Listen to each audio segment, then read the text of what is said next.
All right. Okay, so we can actually just get started. Let me just share my screen and then we can get it going. Hold on. Okay.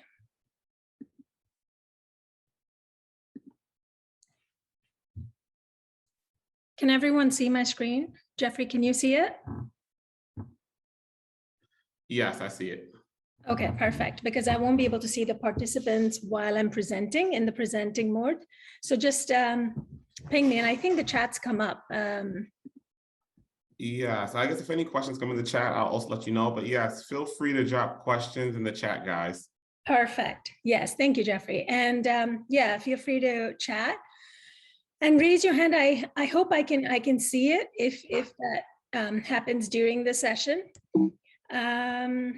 And with that, just a little bit about me before we get started, right? So I'm Asha Abraham, and it is an honor, and I'm so happy to be here speaking with you today about cybersecurity. I've been in this space for over 20 years, and in that time, I've helped clients integrate data protection technologies cohesively to mitigate cyber risk for the enterprises and organizations, and I've helped them comply with regulatory requirements too.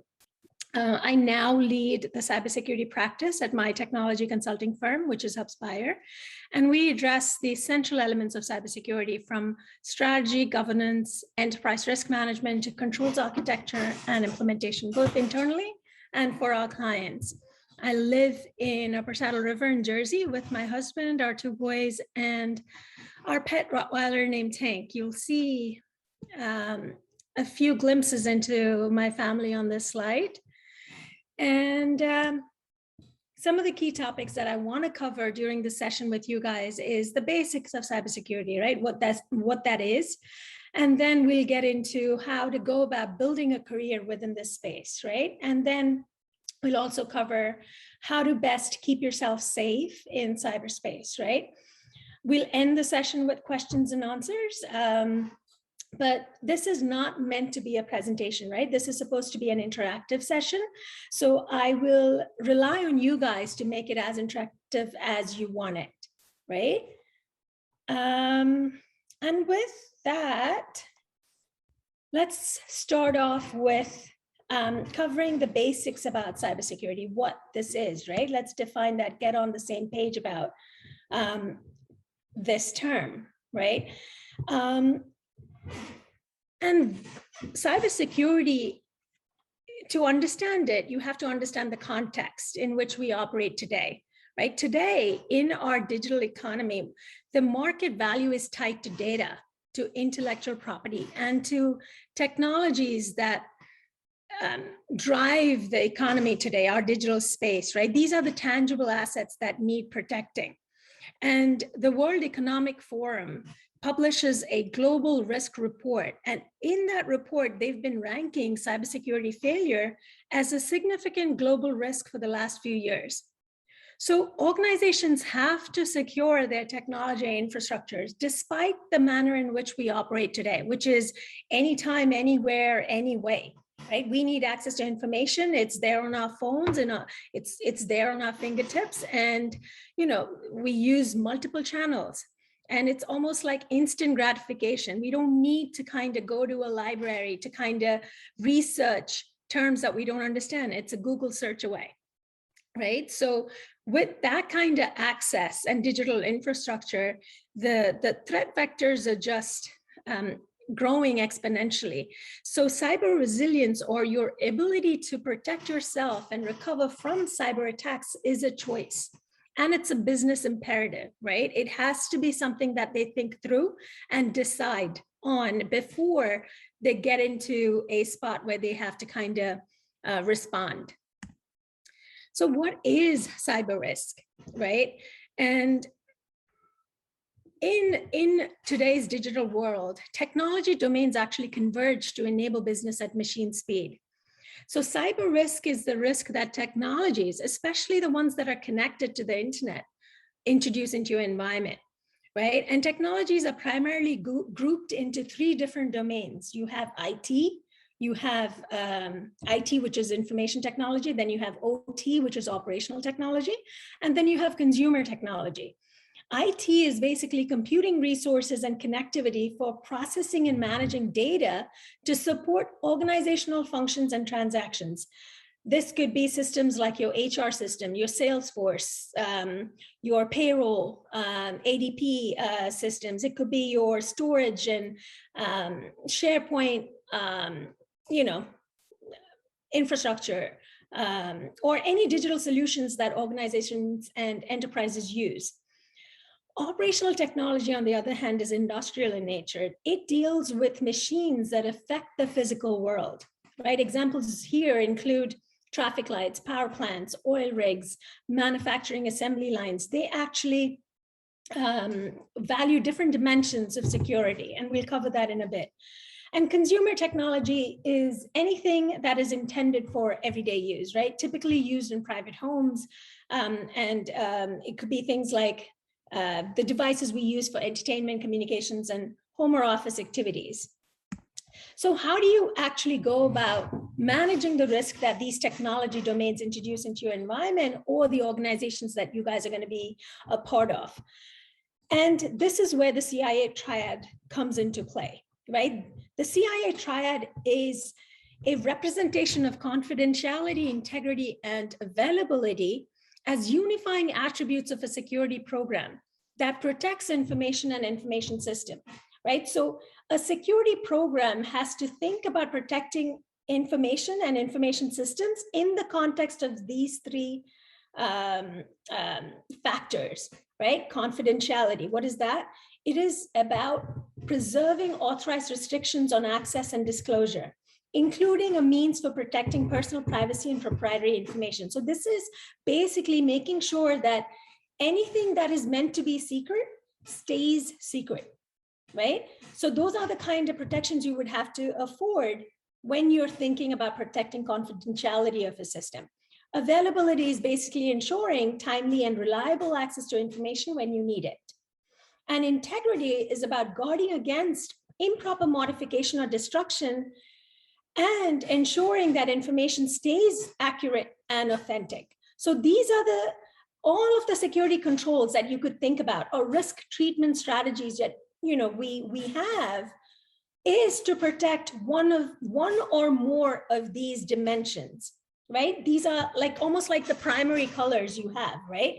All of the different colors that's available to us that we know and see come from those primary colors. So the same way, the CIA triad is like the basic foundations of any security program.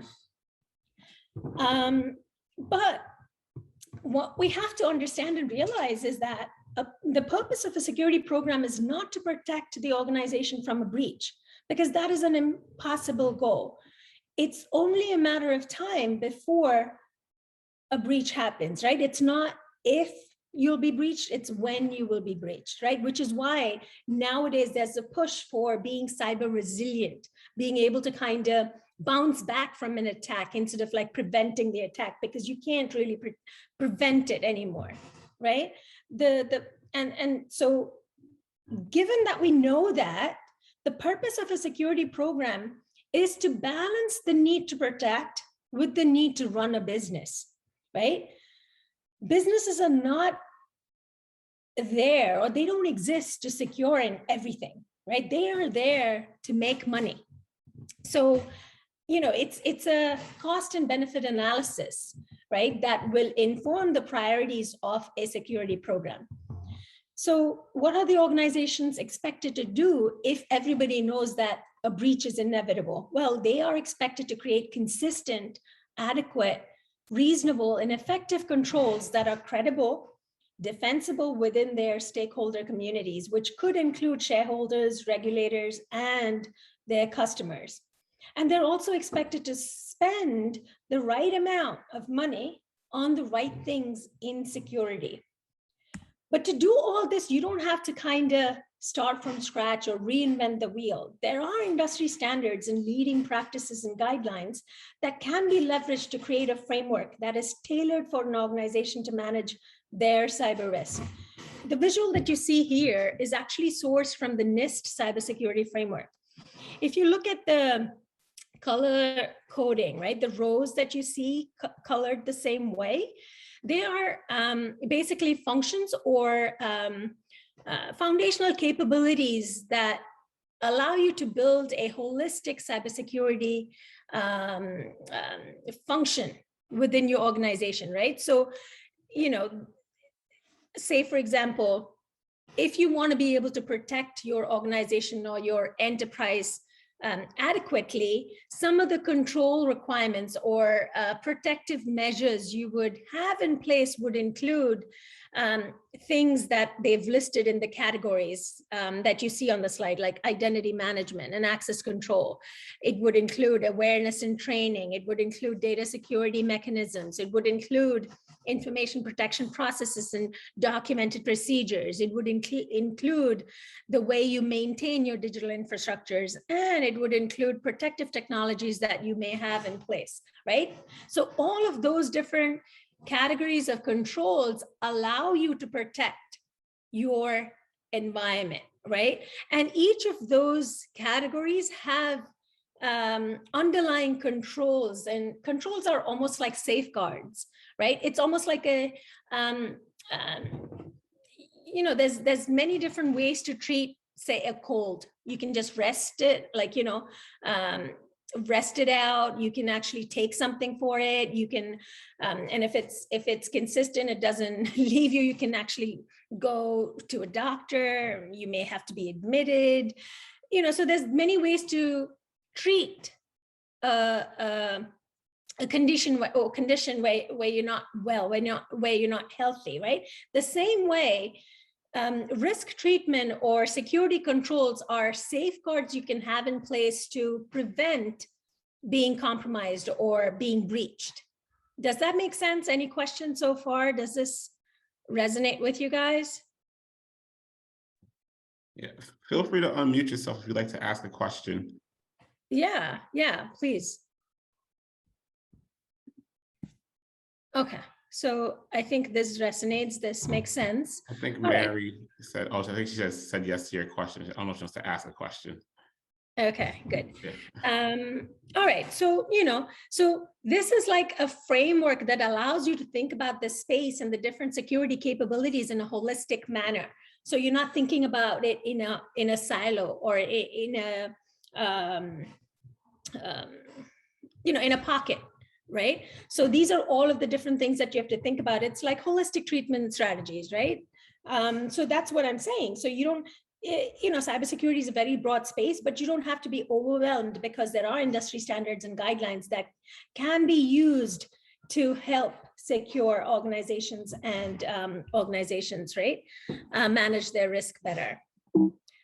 And with that, we can actually get into why is this a big deal, right? Why pursue a career in it? Well, cyber criminals are very busy these days. They're reinventing both themselves and the tools they use to attack our digital infrastructure. So we need professionals in this space that are also ready to reinvent their skill sets to keep pace, to protect our digital infrastructures, right? The Cybercrime magazine projected that there will be 3.5 million job openings in cybersecurity by 2025.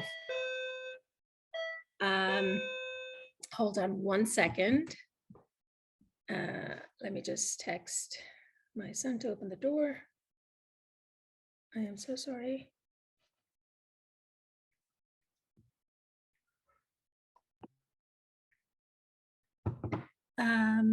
All right, so, you know, it is a field with a lot of job openings, and this industry actually affords more job security than many other professions. And the reason we say this is because the US Bureau of Labor Statistics project that the jobs for information security analysts are expected to grow by 33% from 2020 to 2030. This rate is 4 times faster than the average employment growth rate of all occupations nationwide, right? So there is a lot of demand for this space and not enough people to fill these vacancies. And if you look at the visual on the right side, you will see the fastest growing cybersecurity skills, right, across a 5-year projected growth timeline. The most skill set that is in demand is obviously application dev, security, how to secure applications that are being developed, then followed by cloud security, risk management comes there, threat intelligence, incident response, compliance and controls, because there's a lot of regulations that are in the space. So professionals need to know what are the controls or the security safeguards that are required to stay compliant to these laws and regulations that keep coming out. You have data privacy and security. So there's not just cybersecurity laws you have to think about, there's privacy laws that you have to think about that could be specific to regions.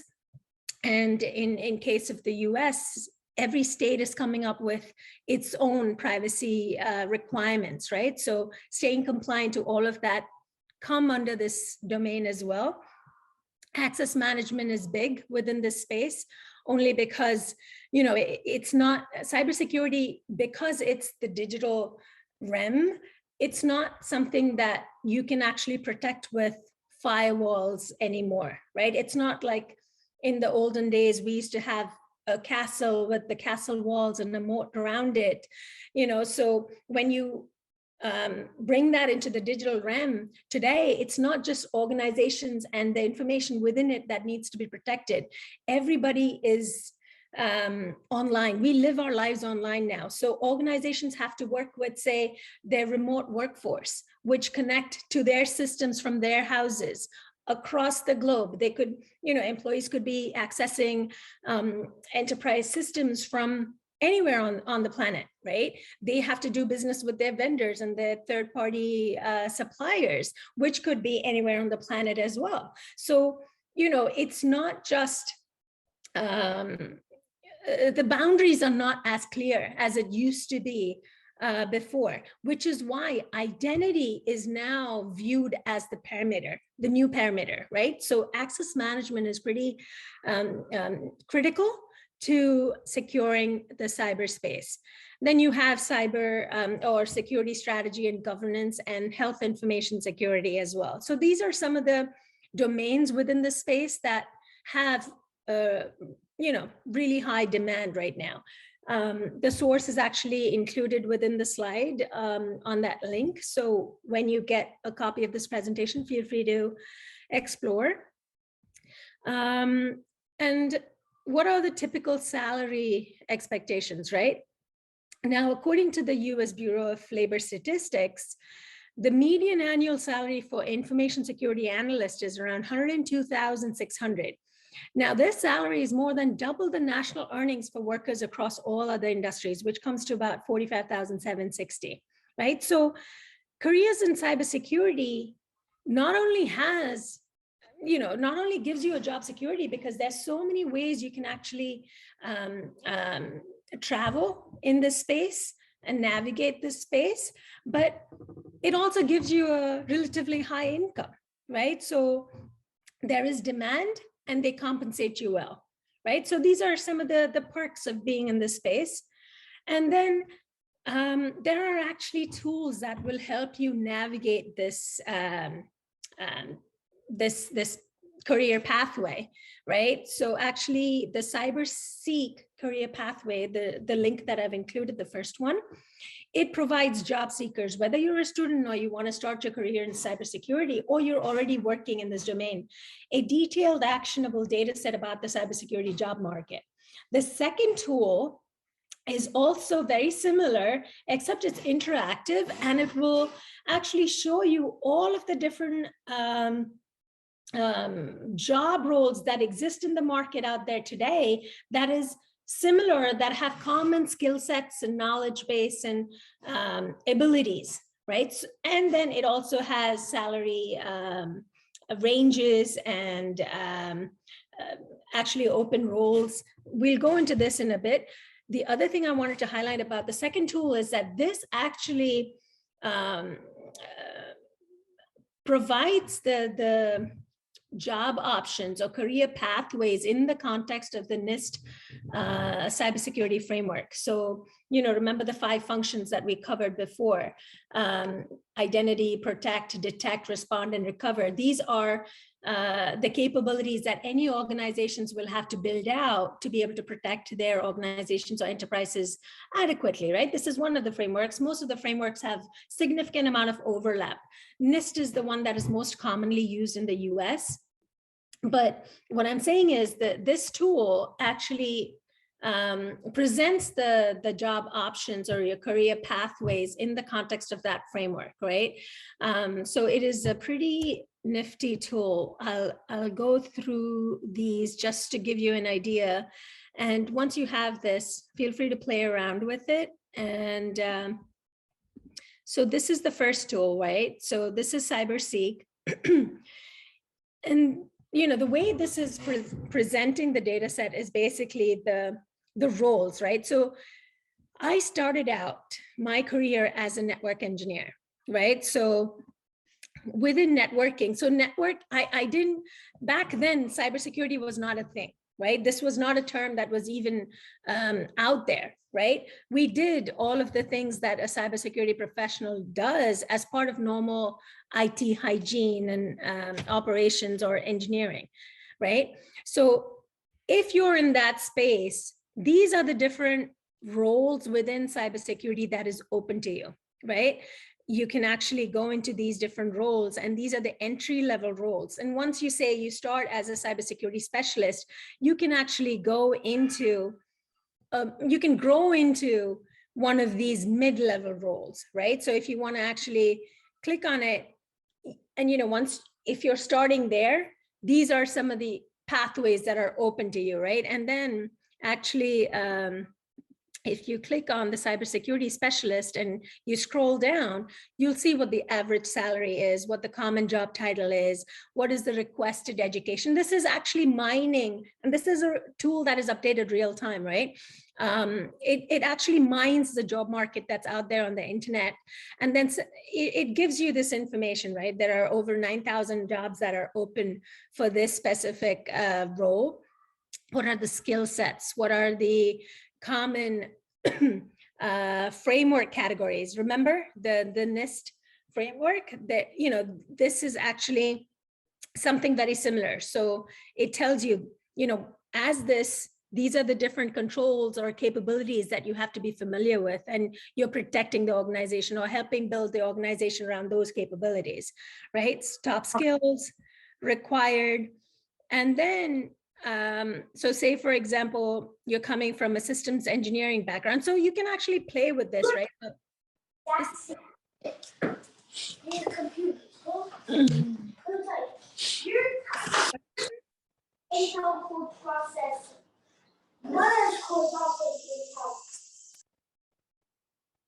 Okay, that was not a question. All right. So what I was saying is, yeah, so there's feeder roles that can actually feed you into the cybersecurity pathway, right? And if you click on, say, so, if you're an analyst, you have this data set available to you. And then you can actually advance into a cybersecurity manager. So when you become a manager, what is it that you're expected to do? This is how your job function or your role will transform, right? At that point, your skill set is going to be very different, right? What you're expected to understand is going to be very different. How many job openings, what your average salary is going to look like, and some of the certifications that's expected when you're at that level, right? So this tool is pretty neat, right? And then it'll actually show you the certifications, right? What are the top certifications, and what kind of jobs can you target with those certifications, right? So CISA, CSEP, you have the privacy professional certifications, then you have the GIAC and CompTIA security certification. So, it gives you a good holistic view of how this translates into real world. The other tool, the cybersecurity, the cyber career pathways tool, by the National Initiative for Cybersecurity Careers and Studies. This is pretty cool because, like, say, for example, you know, I'm a software developer, right? And I put this in here. So let me just click this so, you know, you're getting to the same place and you see how to get there. So I'm going to open up the Career Pathways tool. And, you know, so the way this works is, you know, it shows you the different domains. You have IT, you have cybersecurity, then you have cyber effects. This is almost like, you know, it could be like a cyber command center. It could be intelligence, like threat intelligence kind of role. And then you have other intelligence, right? This is not just digital, but nation state specific. And these are the different cross functions that go across horizontally, no matter what space you're in, right? So say, for example, I want to see, because I am a software developer in IT, and I want to see, okay, so, you know, if I'm a software developer, what are my options? Can I go into cybersecurity? And they're saying, yes, you can actually, right? So so first of all, they detail what the software developer role is all about, right? What are the titles you have? And then you can actually look at what this is, right? So you can download this data set that will give you an idea of what the site, say software developer, that's what I looked at, right? So if I open up software developer, it'll tell me what are my career pathways into cyber from a software developer. So it'll tell me, as a software developer, these are my work role overview, core tasks, core knowledge, skills, and abilities that I'm expected to bring to the table, core competencies, suggested qualifications, right? So this is my role. And I can actually download this for any of the roles in cybersecurity or other domains, like say a legal advisor, right? Like this is not 100% cybersecurity, but there is overlap, right? Because this is a legal professional that can actually advise on cybersecurity requirements or regulatory mandates, right? So any of these roles, so say, for example, security architect, right? I want to see what that is. What am I getting myself into when I'm targeting or aiming to be a security architect, right? So then I can actually look at, okay, these are the spaces I can be a part of, you know, on ramp and off ramp. I can actually, it'll make more sense if I make this a little more visual. So say, for example, software developer. So my point was, you have enough data set that'll describe that role that you've actually typed out here, right? If that is your starting point. And then, you know, it'll tell you what are the tasks that a software developer is expected to perform, what are the knowledge set, the skills and the abilities that a software developer is expected to bring to the table, what are the capability indicators, right? This means like what kind of certifications and credentials will they expect from you if you're a software developer? And then the best part is, how do you actually transition from a software developer into something else in the cybersecurity domain, right? So you can actually related roles. So how they relate these roles is because they've actually defined all of the roles, whether it's in IT, whether it's in cyber, or whether it's an enabler, a cyber enabler role. They've defined all of it. They've defined knowledge, skills, and abilities for all of the different roles they have. And they're relating these roles by the knowledge, the skills, and the abilities, right? So what they've identified here is that based on the knowledge base and the skill sets and the abilities that you bring to the table, you are going to be very easily able to transition from a software developer to a secure software assessor. That is a cybersecurity role, You see the green parts are cyber roles, right? The blue parts are IT roles, right? Then you can be an authorizing official. That's somebody who signs off saying the security requirements are being met. Then you could also be a systems testing and evaluation specialist, or you could be a systems developer, which is really an IT role, right? And an information. So, these are your pathways. Now, these are the common roles by knowledge, by skill sets and abilities. Now, on-ramps are basically within the same domain. Like, so these are IT roles. So within IT, what are the different stepping stones you have if you want to switch or move laterally within the same organizations or within the same sector or within the same function, IT, right? You can be a data analyst, you can be a database administrator, you can be a systems administrator, you can be a systems requirements planner or a business analyst, right? A technical analyst maybe. And they do this because they've reconciled the KSAs across these different roles. Off ramps is basically when you are moving across not just your IT space, but a different domain like cyber, right? So what are the off ramps that you may have, right? So if you started off as a software developer, you have all of these options to explore, right? And each of these options, you can actually, if you click on it, it'll tell you, right? What are the categories? What are the communities that you're going to be a part of? Like if you're a software developer, you're going to be a part of IT, but if you're a software assessor, you're going to be part of the cybersecurity function in an enterprise, right? And what do? They securely provision software, right? Related titles. And then this documentation is going to be very important, or it's going to give you a lot of important information to kind of process offline. So this is a great tool.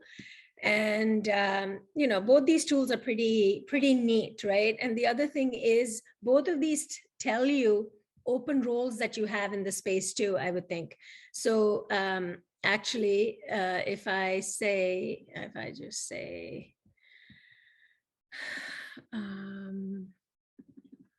so security architect.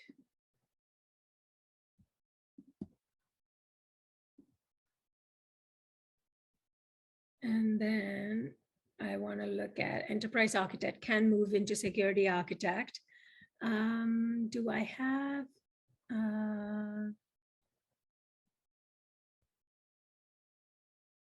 okay, this may not be where I have the roles. Give me 1 second. Okay, this doesn't have the role, but I think it is the first tool that does have the roles.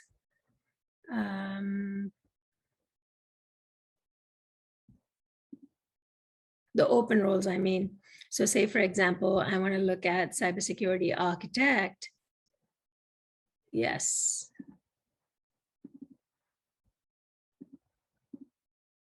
Total job openings. So it does give you the amount of open positions in that. And I think you'd have to actually navigate, not IT auditor.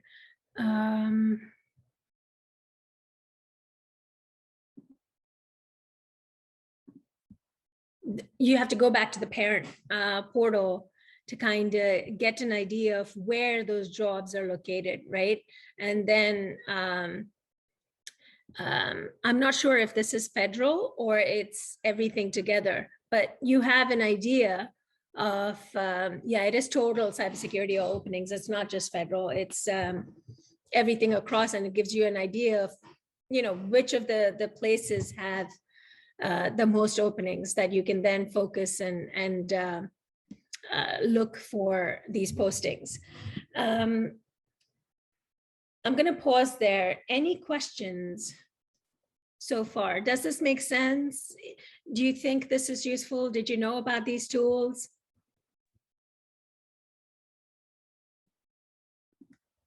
Feel free to unmute yourself, guys, and give your responses. I'm going to take it that this was useful. Waleed said that he didn't know about these tools and they're very helpful. He put it in the chat. If you guys want to put your answers in the chat, that's okay too. Okay, fantastic. Yes. Yeah. And the thing is, you're going to have a copy of this presentation with all of the links. So you can actually, take your time to dig into each of these links and explore it yourselves.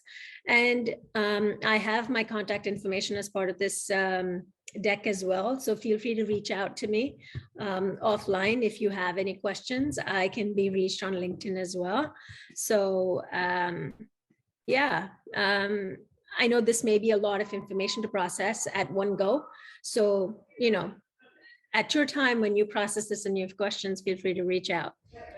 All right, let's continue and move on to the next slide, which is, so what would career success look like within cybersecurity? Well, career success within cyber is not really different from career success in any other discipline, right? Because end of the day, what is it? It is you adding value or you contributing to society within a very specialized skill set. And that happens to be cyber, right? It could be financial advice. Financial advisors have a very different skill set or discipline that they specialize in. Architects, right? Urban planners plan cities. That's a very specialized skill set. But when you're building your career, any discipline, it doesn't matter. How you nurture your career, how you drive it forward is up to you. So what I wanted to highlight here is some common job-based mistakes that we make, which may have a longer term impact, right? It doesn't have to hurt us now, but they come into play when we're trying to make key decisions like finding a promotion, moving companies, or pivoting our career direction, right? Actually, give me one.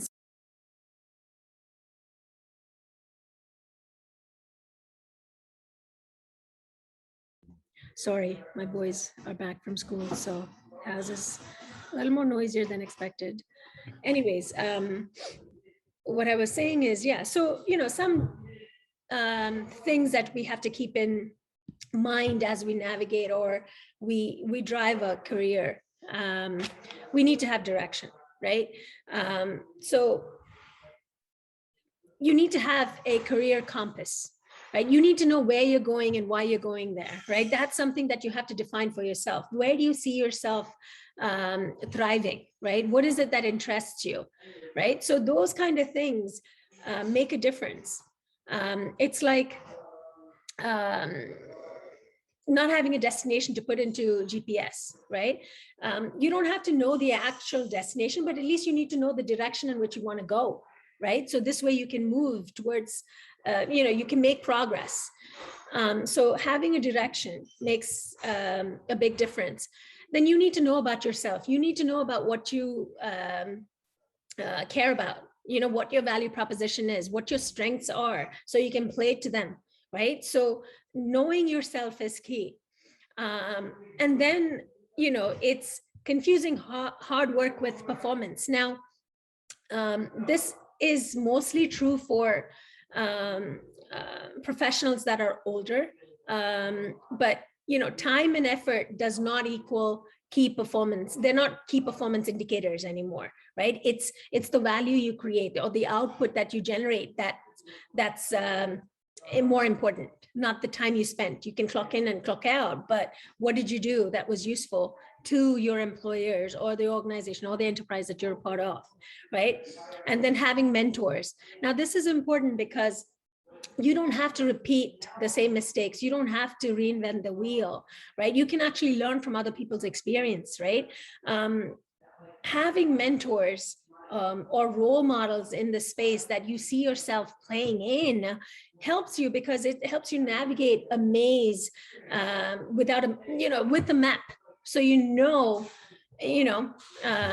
how to go about getting to where you want to end up, right? And then the next thing is no stretch of value creation, right? So you have to be curious and raise your hand to add value or to improve or to address a problem that you've noticed, right? Increase your value proposition or your skill set. You have to do that on your own proactively instead of waiting for somebody to hand that over to you, right? So increasing your skill set or your exposure and making sure you're visible to people that make decisions in your organizations or in your space is up to you. Nobody else is going to do that for you, right? So that is something that you'd have to do, whether you're in a cyberspace or not, right? If you are a professional, this is something that you have to care about and do on your own.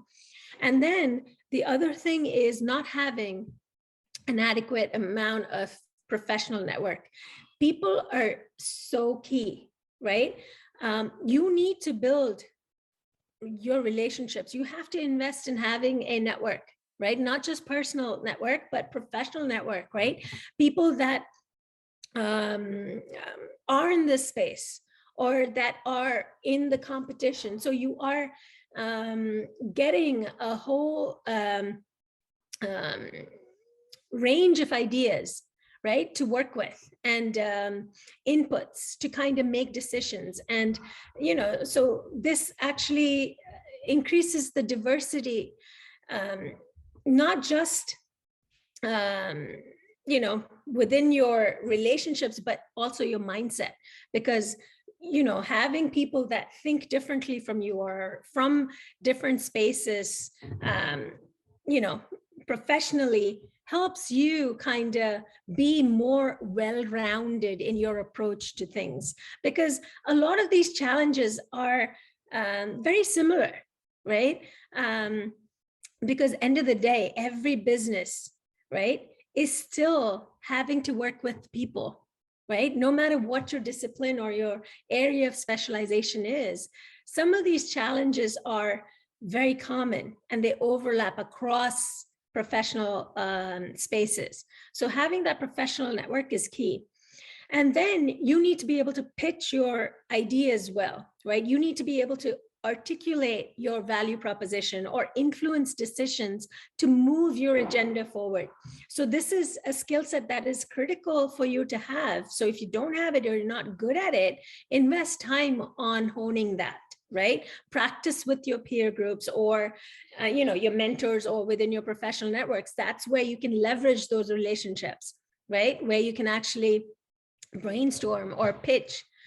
And then the other thing is not learning about your business. So, you know, it's easy for us to get caught up in the everyday and like put our heads down and work and not actually look up and try and understand the big picture, right? You need to kind of understand and learn about your business. Remember, if you know, cybersecurity is your space of interest, and that's where you want to pursue your, you know, forge your future. Remember that businesses are not there to protect everything. They are there to make money. So you have to learn about the business before you can learn how to protect it, right? You have to understand what their revenue streams are, how they make money, what are the ways they operate. Because the more you know about your business, the more you can help add value, the more you can actually protect what really matters to them, right? So that is key. And then not connecting frequently with others in your business. So again, don't work in a silo, reach out to other departments, areas, functions, right? So that you understand how people operate, because end of the day, it is all about people, right? You have to understand, you have to forge those relationships outside of your function as well. So you need to take the time to learn what drives them, what are their motivations, what is their agenda, what are some of the challenges they are facing, and then figure out a way to kind of create a or build a symbiotic relationship with these people across your organization, across functions. And that is how you can actually help them and they can help you, right? Because your success, it's not just about what you do and what you can do, right? And that's the funny thing, right? 22 years of our lives, right? All through school, you're taught that your individual accomplishments and effort is what is going to raise you to the top. After school is done, once you enter the workforce, it's never really about you anymore. It's what you can do together with others as a team, right? So those relationships are so key, right? So keep your connections open, invest in building relationships, not just within your function, but across your function, and take those relationships, nurture them, build them throughout your life, right? Because that is going to be your most important and valuable asset. I think there's a saying that says your net work is your net worth, right? So it's that important. And then the next one is not staying connected and aware of the employment market. So again, a mistake that people make is believe that they are secure. The company and their employment status is going to be consistent for the next 5, 10, 15 years, right? It is not the case. The only constant in today's world, in this economy, is change, right? So you have to actually make sure you have a finger on the pulse of the marketplace. What kind of jobs are coming on? Where do you see the demand going? And how can you actually transition or switch to those spaces, right? And I did that for myself, right? So as I was saying before, I started out my career over 20 something years ago as a network engineer, right? I went to school actually to program. So I was a systems programmer. My background, my education was, programming. I was able to, I was taught to program in archaic languages that you may not even know about, but I hated it. I couldn't code to save my life, right? But I loved networking. So my first job actually was as a network engineer, and I loved it. And and then I moved to systems engineering, which is not just about creating networks, but creating systems, right? This could be authentication systems, it could be your backup systems, it could be your file server systems, encryption systems. So those kind of systems is what systems engineering folks build and support. Right. So I moved into systems engineering, and then I was in that space, and I realized that, and this is about 15 years ago, I realized that security is starting to gain a lot of traction. Everybody's talking about how do you secure everything online, because in the digital space, it's not as tangible, right? When you lose your wallet, to treat it with the priority it deserves, right? But when you share your credentials online and you don't understand what the consequences could be, because it's digital, it's in the ether, right? You don't understand the repercussions you could suffer. So that actually got me interested, and I switched to security engineering. So now, instead of just building IT infrastructure, I was building infrastructure that was enabling security capabilities like identity and access management, backups, file integrity checking systems, multi-factor authentication systems, those kind of things, right? So, and then I got into management consulting, where you're operating at a more strategic level, right? So what I'm trying to get at is you need to kind of have your finger on the pulse, on the pulse of the market, and kind of be able to be agile with your career trajectory, right? Shift and shapeshift, basically, right? And that works in your favor, right? And again, I did not start out my career saying I want to end up as a security architect. That was never the intent, but I wanted to do things that interested me. So I knew that I wanted to be in this space for sure, right? And I knew the direction I wanted to go in. And then as I was in that space, I pivoted, right, multiple times to end up where I am here today. Right. So that is something that you get to do as well, because remember, life, career, these are not zero-sum games, right? There is no winning or losing. This is learning as we go, right? So you are allowed to make mistakes as long as you learn from it and you bounce back up and you keep going, right? And that's the thing. If you have a mentor support group and a business network and relationships that you can actually lean into, you can get to where you want to be a lot faster, a lot more efficiently and effectively, which is why that is more important than the technical things that you need to know, right? And then going back to the next point, which is about not acting on what you say. So this is also about being vulnerable, right? Where you need help, ask for help. Lean into your networks, right? Because if you actually put up a front where everything is perfect and peachy, nobody's going to come and help you because you're not asking for it. You're just putting up a front that closes you off, right? When you need the support. So it's okay to be vulnerable with your trusted circles.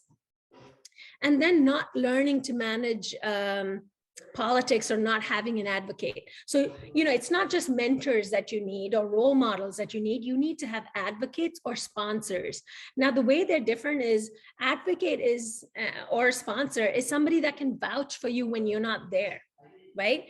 And these are people that have connections, influence, and they're able to kind of pull you up, right? So, and those folks, for them to be interested in you and for them to actually vouch for you when you're not in the room, you need to make sure you're adding value to them, right? You are reliable, right? They don't mind putting their name, endorsing you, because their name is also on the line, right? Their reputation. So it's something that, you have to identify and nurture and build over time, right? Anything to do with people is not instant.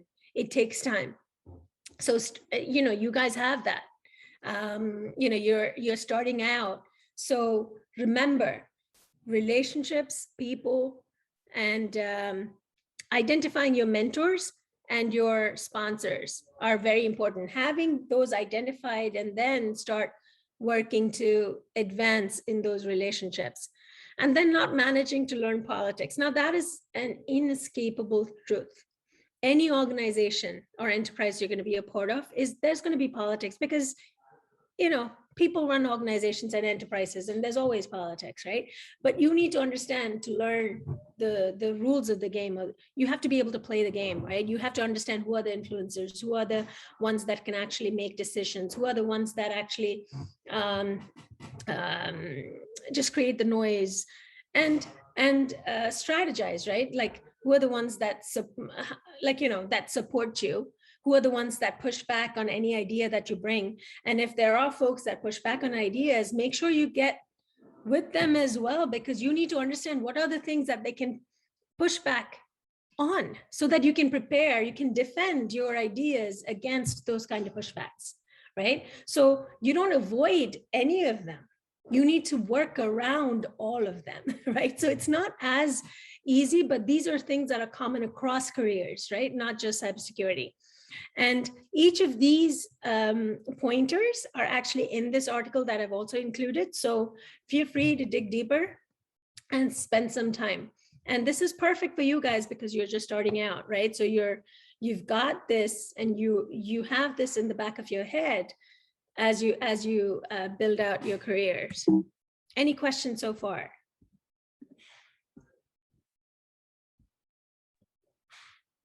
All right, so I'll take it. This is a very shy group. Wow, super quiet. All right. Moving on. Oh. Okay, now let's get to the part about how do we now really stay safe in cyberspace, right? Now, this is really basic, right? You use strong and unique passwords, right? You don't share them, you don't reuse them, you don't, you have to change them often enough, right? And then you use multi-factor authentication on your accounts. Now, before I go any forward, I want to understand how many of you actually know what authentication is? Hold on, I want to see you guys. Okay, can you raise your hands if you know what authentication is?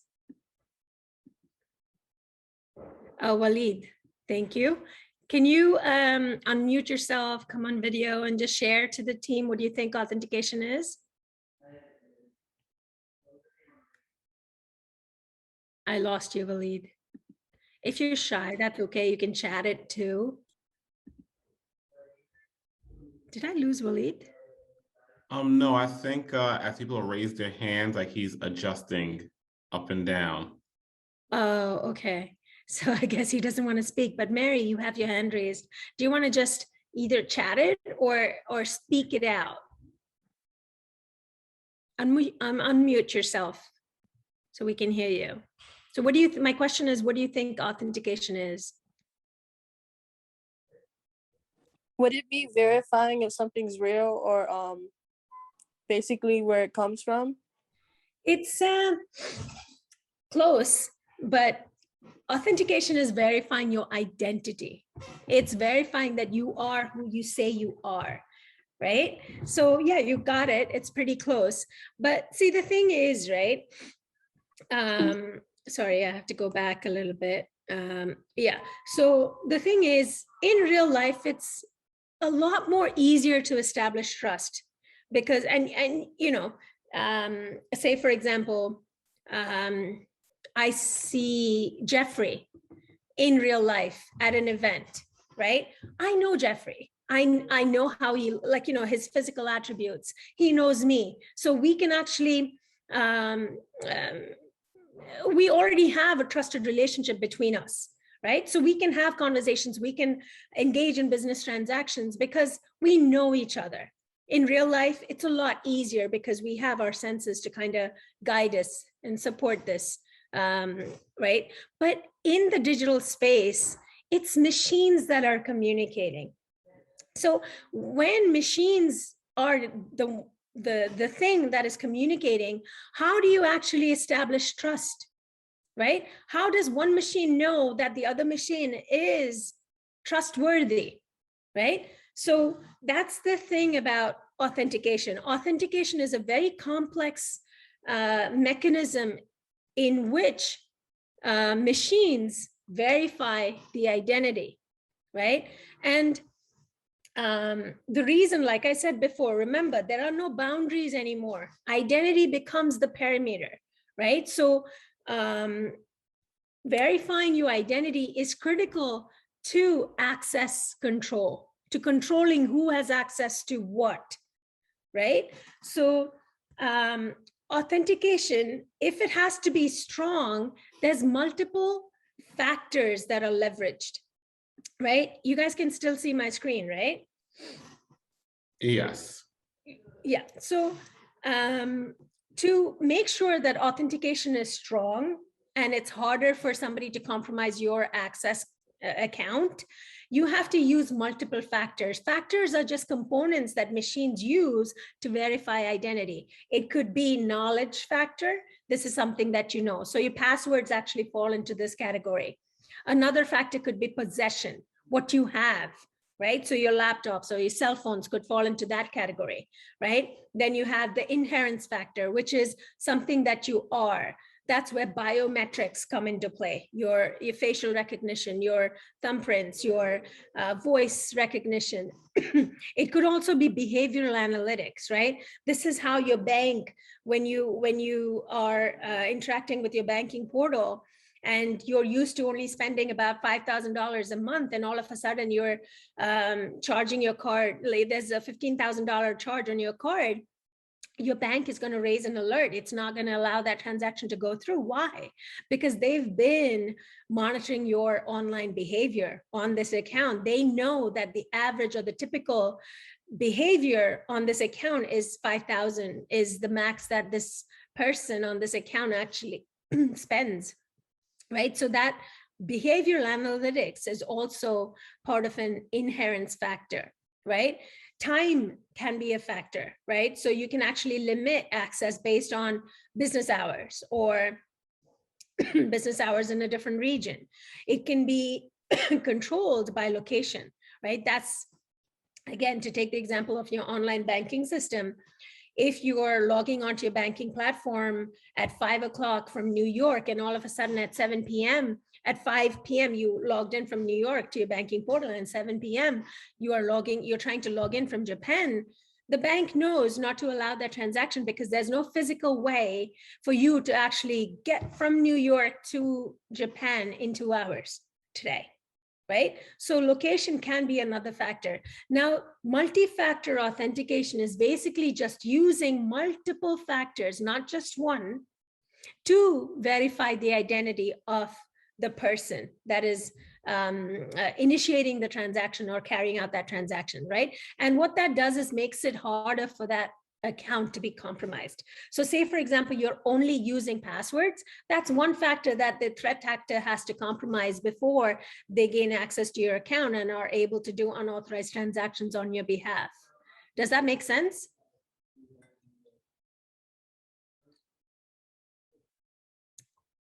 All right.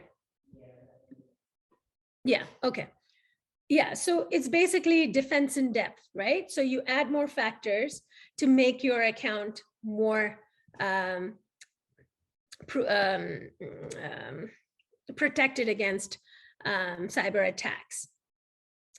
And the passwords that you have, the thing is, not all accounts allow for multi-factor authentication, but where most of the big or high-risk platforms do, like your social media platforms, your email, your banking portals, all of that actually allows for multi-factor authentication. So everywhere that multi-factor authentication is enabled, supported, you make sure that you enable that, right? Because that's important for the high-risk accounts where your reputation or your money is on the line, or anything that you hold of value is on the line. And then where it is not possible, you just make sure that you're using strong, unique passwords. Now, the thing is, there's a statistic now that says an average human being today has to remember 75 to 100 passwords. Now, that's a lot of passwords to remember, right? So there are tools that actually you can use. You can just Google the password manager tools, and you can actually do a comparison between the different top rated tools that you have. There are free ones and there are ones that are subscription based, but password manager is a tool that you can use to actually record your passwords. And in that case, it's good because they actually the tool can actually generate the passwords for you, right? Strong passwords for you. And then the other strategy is, if it is only passwords, try and think about passphrases. This is almost like saying Jack and Jill went up the hill. That's a password, right? But the thing is, there's technical constraints. Not all platforms allow for such a big 25-digit password, right? But where it is possible, think about sentences that you remember. It could be songs, it could be, I live in USR, or I love Thailand, right? And that could be a password, right? Like using proper case words in there. And I think that is important because actually, if you look at, this is an important visual, right? Because, excuse me, if your password is only, and this gives you the number of characters, if your password only has numbers, you see how instantly tools out there can actually hack into your account, right? If you use only lowercase, again, instantly, right? Even if it is 8 characters, it is 5 seconds. It takes 5 seconds if you only have lowercase. If you have uppercase and lowercase, it takes about 25 seconds. Yeah, big deal, right? But as long as you have numbers, uppercase, lowercase, and symbols, you see, and then you have the more number of characters you have in your password, you see how much more harder it is for that password to be compromised, right? So remember, if password is the only way you can actually protect access, make sure it's a good one, right? And depending on the technical constraints of, you know, the system or the solution that you're using, or the service that you're using, use passphrases, not passwords. And if you have to use passwords, use numbers, uppercase, lowercase, and symbols, right? To make it difficult to be compromised.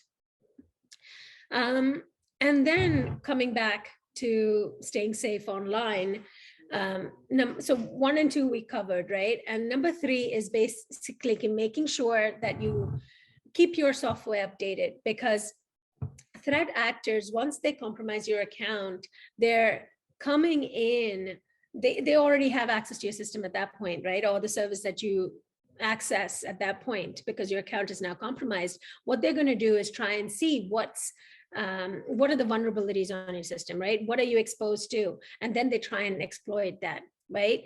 To control your system remotely, or to exfiltrate data, or to connect to another system that is on your network, right? And maybe get data from there, right? So they can once they compromise your account, they can go into your system, they can exploit the vulnerabilities that are there, move laterally till they get to do what they intended to do, right? So make it harder for them to compromise your system. If your account is compromised, you don't want your system to be compromised. So make sure that is patched, right? So make sure your phone is regularly updated. Make sure your laptops, your desktops, whatever devices you use are updated on, you just turn on automatic updates, right? And think before you click. More than 90% of successful cyber attacks start with the phishing email. Do you know what the phishing email is? Raise your hand. You can chat it if you think you know this. What is a phishing email? Is the question.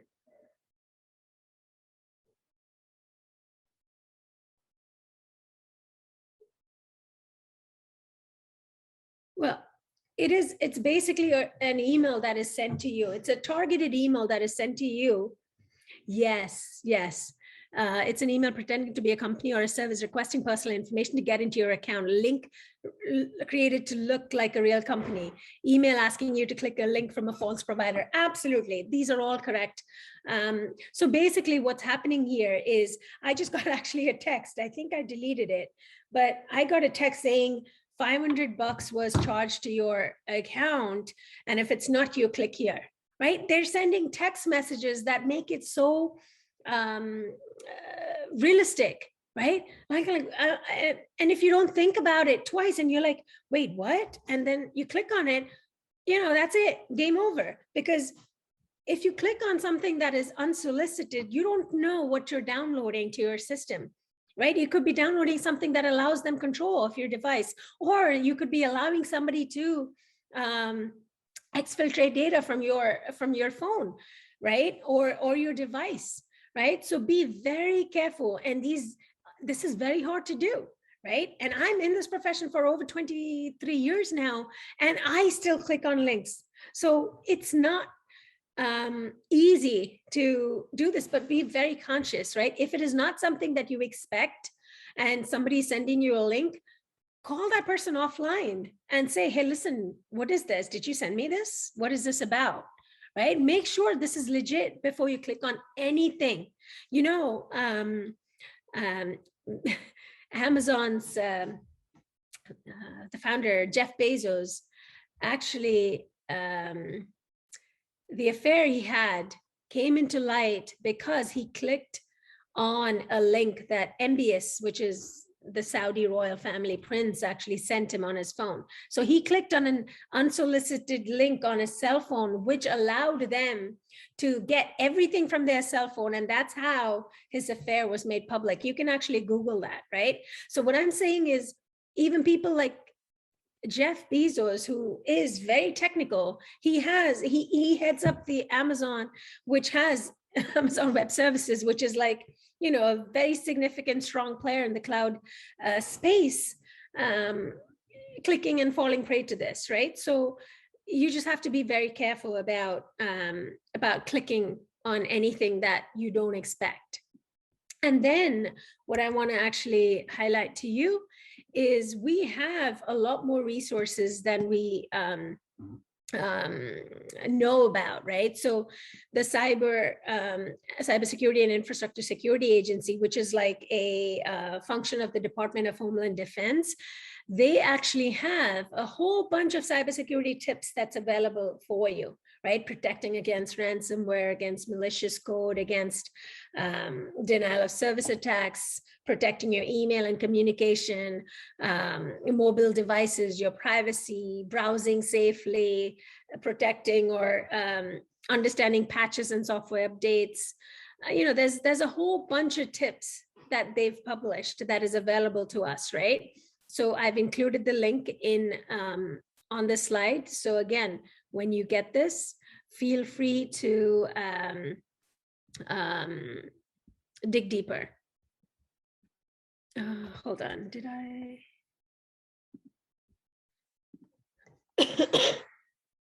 Okay, so that's cybersecurity tips that'll allow you to kind of figure out how to stay safe on online. And then social media, what are some of the common sense things?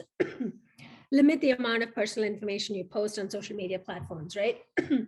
I was told recently that, you know, the amount of information that we freely share on social media today, that was information that they had to hire private investigators for to find out about you in the past.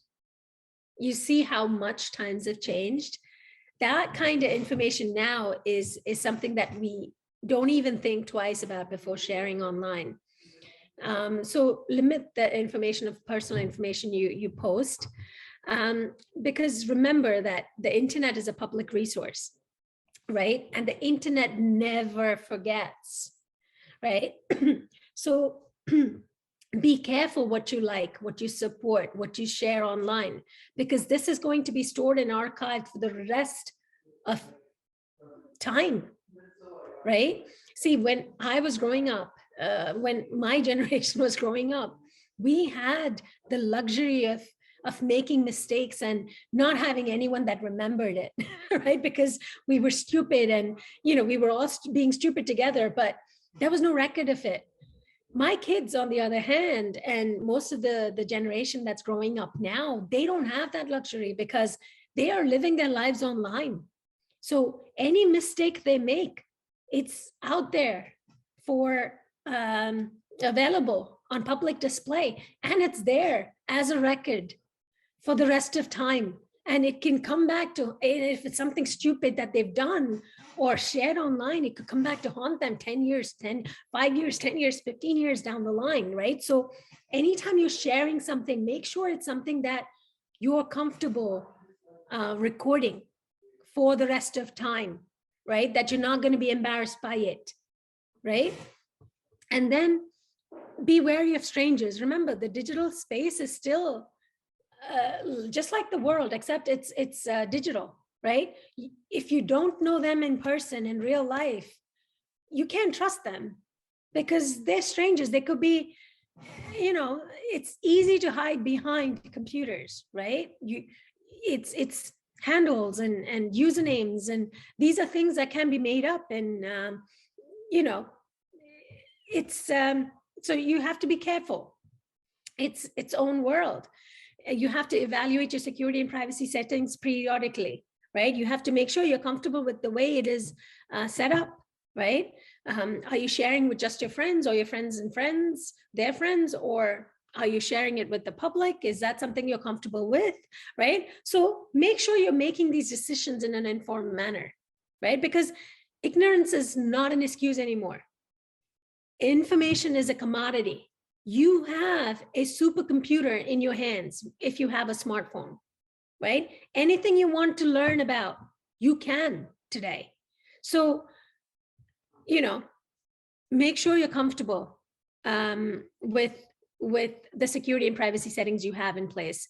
Be wary of third-party applications that need access to your social media platforms or your phone or your data set, right? And review them on a periodic basis. Do you still use those applications? If you don't, disable their access, right? Make sure that it's something that you do. keep a list of strong passwords. Do not share it. Do not reuse it. You know, it's keeping your software, especially your web browser, up to date, because you know you're mostly browsing on the web browser or on your phone. So make sure your phone is kept up to date, and then or the apps on your phone are kept up to date. And then use and maintain antivirus software. This is for desktops, for laptops. You know, make sure that you know you have these defensive layers, right? None of this is a silver bullet, right? But it just makes it, if you're smart about it, it just makes it harder for you to be breached, your information to be breached. Make sense? And because there are no questions, I will move forward. Now, identity theft, another topic that is very common these days, right? So what can you do to prevent it? You have to safeguard your personal information, especially your SSN, because that is not something you can change that often, right? Review your financial statements each month. And now, given that most of you may be students, you may be just starting out on your credit journey, right? But it's a good time to educate yourself on personal finance, on making sure that you know you're reviewing your financial statements each month. All of the transactions there are actually authorized by, you know, and performed by you, right? Review your credit reports, right? Keep a credit inventory. This is listing out all of the different credit cards you use, right? And how much your cap is on it, and what your spending history on each of them is like, right? And you can actually, there is a free credit reporting service. I've included the link. You can actually go in there and request your annual free credit report, right? Just so that you know, and you are keeping an eye on how it is, right? And the thing is, if you don't have a credit history, you may not, I don't know if this is something that you're going to have access to if you don't have a credit card and stuff like that, because most of the time students may not have this. The thing is, I did not study here, right? Like I came here when I was almost 30. So if you do use credit cards, make sure you're using it responsibly. Stay on top of your credit scores. Use a shredder, right? So the thing is, you may get a lot of offers in mail, and you may have like application forms that you filled out that you don't need anymore, or you had a mistake made on it and it's not, you know, usable anymore. Shred it. So, you know, the chances of that being compromised is less. Practice computer and internet safety. Be cautious of ATMs, because there's tools and like skimmers that's kept on top of ATMs that make it very easy for threat actors to kind of steal your card information and then use your card for unauthorized transactions elsewhere, right? So be careful about using ATMs. Make sure you're only using ATMs within credible, safe spaces, right? Opt out of sharing your information. Now, this is going to be very inconvenient because you get points, right? But the thing is, as you share your information, they're aggregating your data set about you, right? And the more information you give away, the more power you're giving away, right? Because now, because of the data that is available about us online,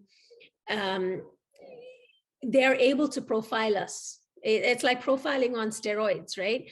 And what that can do is basically box us and influence and impact the things we can do and cannot do, right? Like say, for example, and this is just an example, say, for example, I have a health condition, right? And the information about that is leaked or compromised, or it's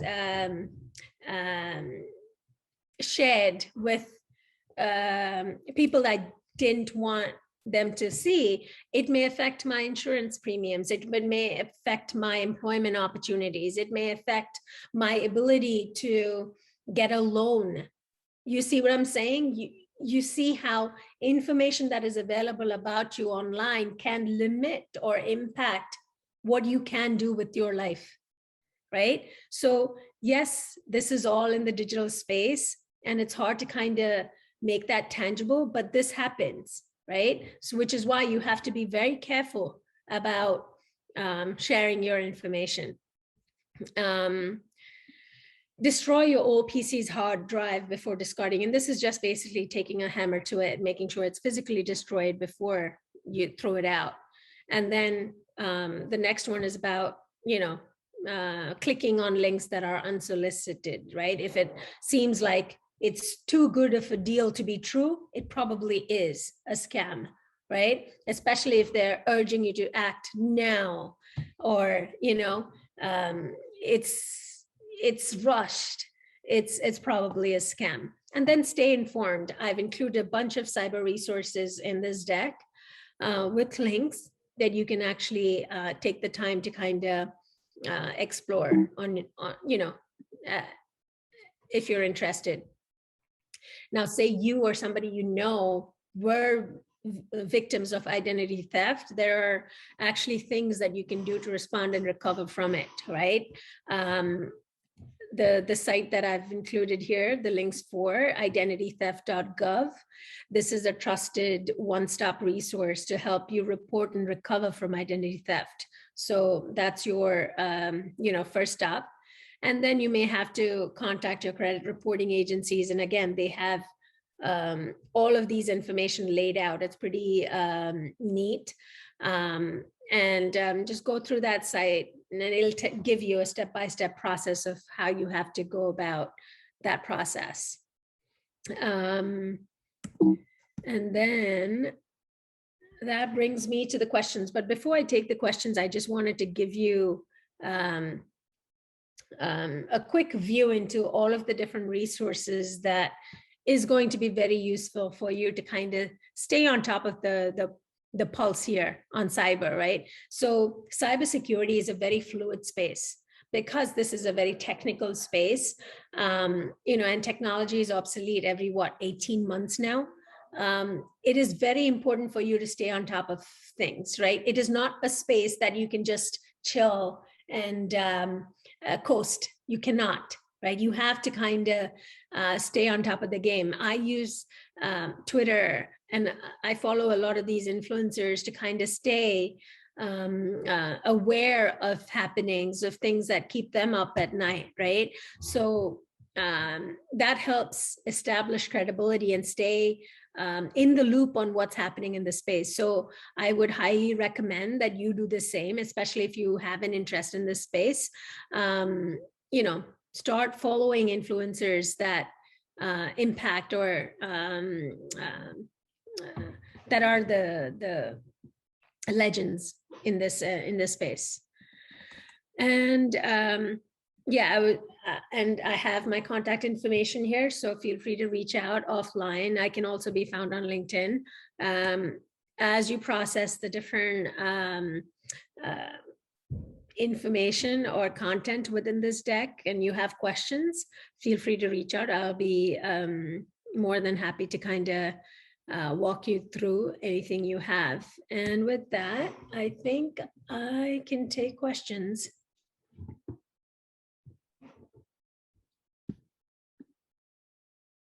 What is a common issue in the business industry when it comes to common office cybersecurity? So, Waleed, thank you for that question. So, the thing is, remember, security is a relative term, right? Security, it only has value when it's described as an attribute of something that is valuable, right? So if I give you a box and I ask you to secure it, will you be able to secure it adequately? No. Why?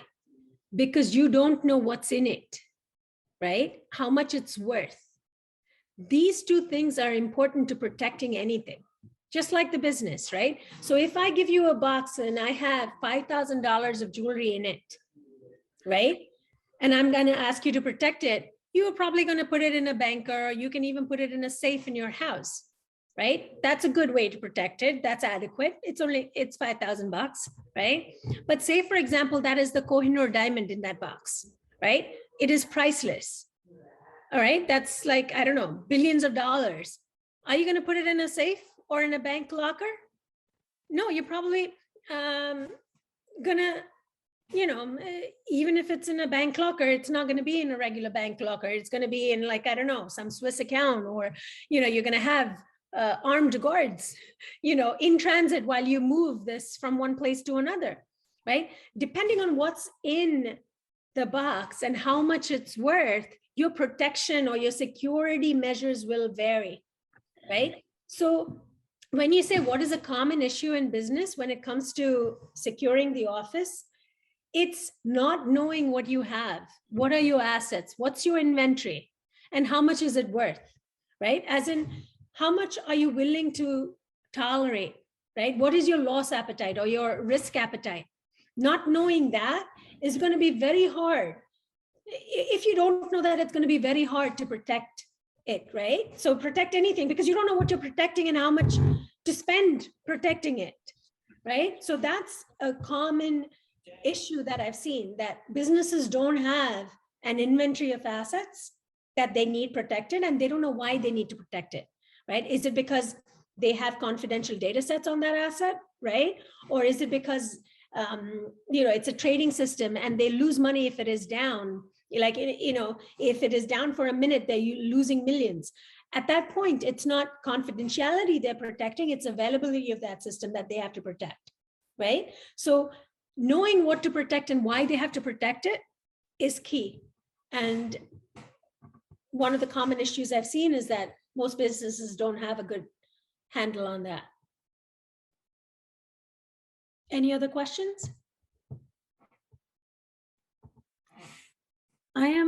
Kasim asks, I am a student and I found interest in cyber recently. So where do I start?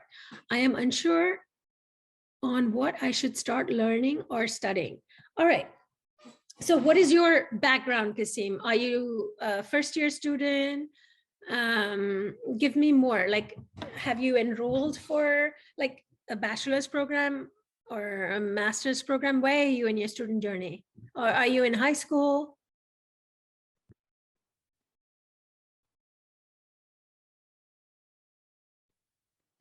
First year college. Okay, so what's your major now?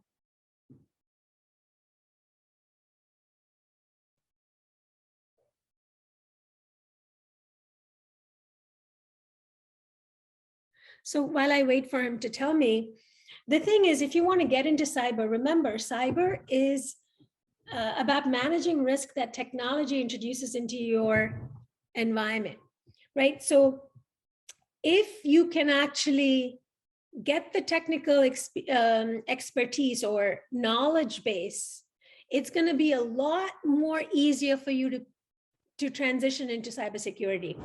Undeclared, but I'm going to do computer science because I was told it's related to cyber. Absolutely.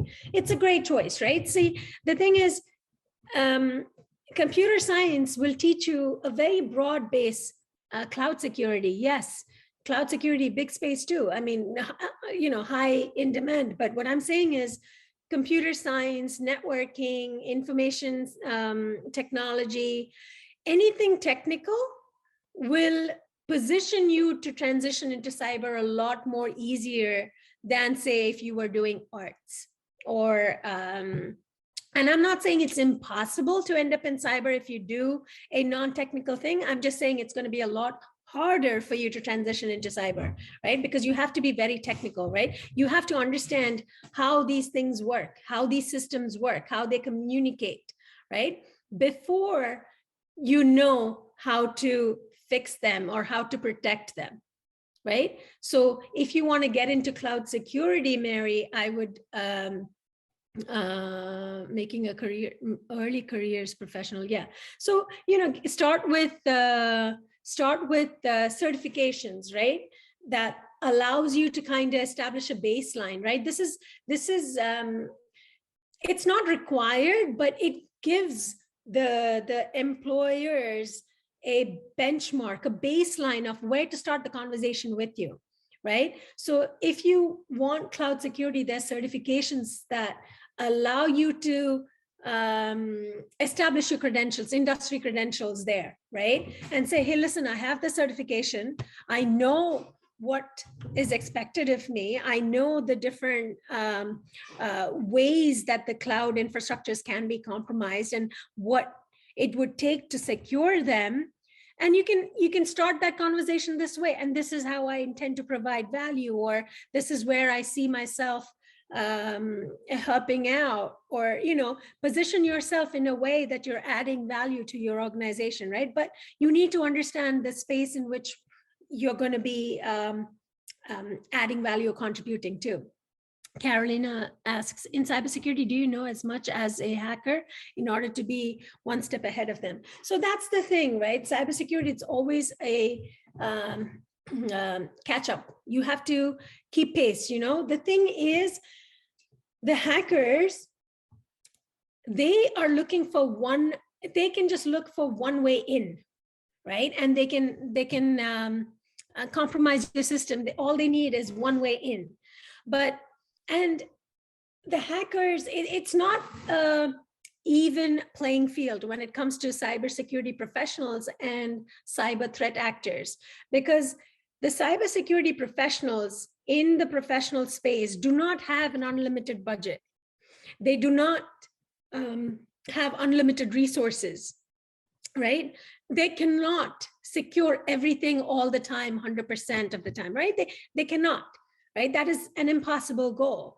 So it's about protecting what you value most. It's about prioritizing protection on things that you value most, or that expose you to the most risk, right? So remember, cybersecurity program or cybersecurity professionals are not there to prevent breaches. It's to increase, we are there to help organizations make informed decisions about which risks to accept and which risks to address, right?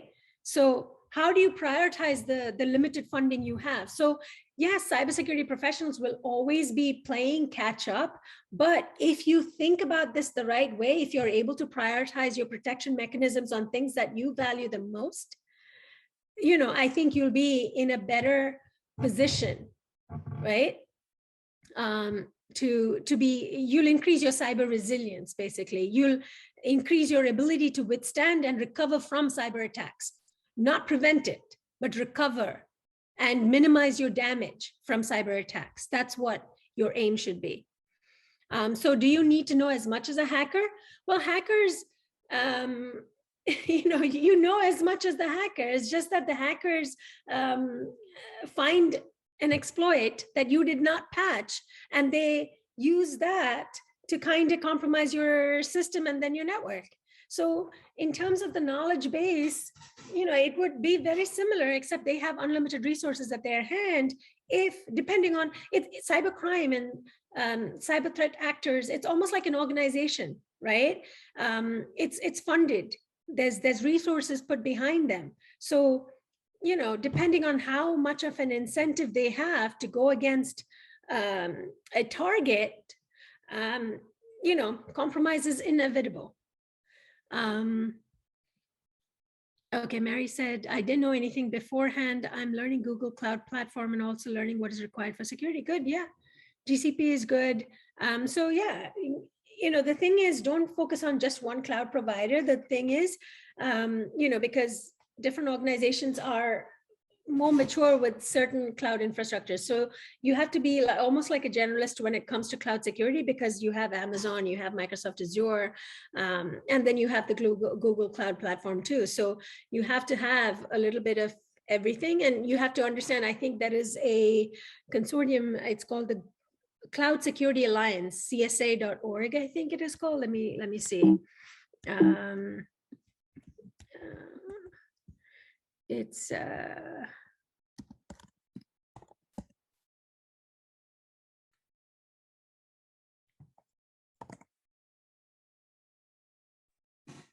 if I could also just ask a question, I know you're looking up some things, but could you maybe also just share some maybe internship resources for the students? I think that they might find that valuable. Yep. Hold on.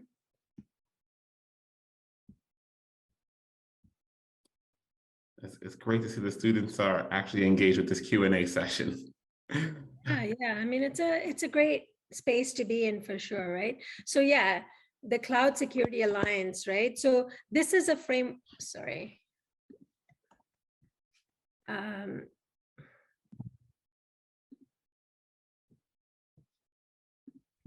So almost like the NIST cybersecurity framework, the cloud, oh my goodness, what the hell?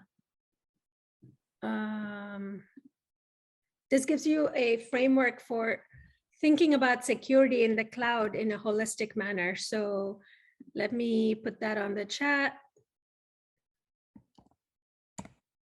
Okay. Oh, yeah, Apprentice Finder. The thing is, I don't know of any tools, right, for internship. This is where your network, reaching out to like knowing, what are the industries or organizations that you target, right? What organizations, what sectors do you want to target? And then using LinkedIn, right, to kind of reach out to them and figuring out what your value proposition is, right? Like, you want an internship opportunity, I think you start off with people, and that's what I've seen most of the students actually do that I know about, right? So it's really the network, right? I don't know of any tools, but Mary's actually shared, hold on, I will share this with everybody. I want to second what you said, Asha. My first internship as a software engineer came from a hackathon. I was on a team of guys and they just liked my energy and that I was coming in and working for those 24 hours. And I got an internship. And it was a very good paying internship that I would have never gotten if I didn't get to meet these guys and build a nice relationship at the hackathon.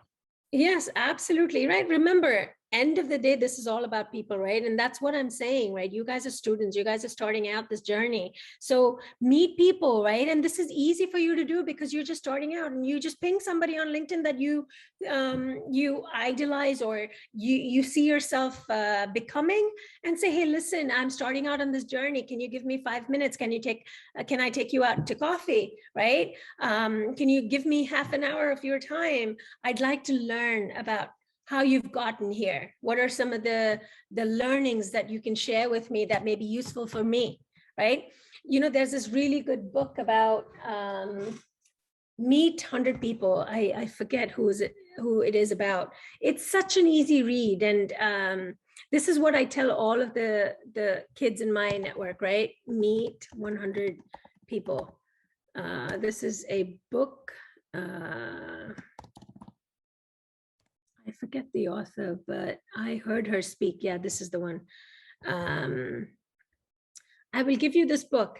Read this book. And the thing is, don't go there with an agenda. Just go there to meet people, to get to know them, to know their stories, and figure out what they like, what their challenges are, and figure out how to be useful to them. Right? Remember, a relationship is a two-way street. Don't just go there asking for favors. Go there figuring out and go there with the intent of helping them, right? Is there something that they're struggling with that you can help them out with, right? So make it a value exchange, right? And that way it's easier to build depth into your relationships, right? So yeah, this is the book. Let me just give you the link. Yeah, this is the one. So here you go.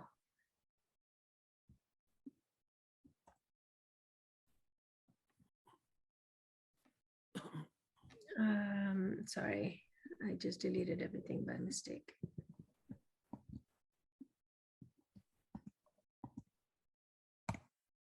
Read that book, right? It's not that expensive. What is it? $10, right? It's worth it.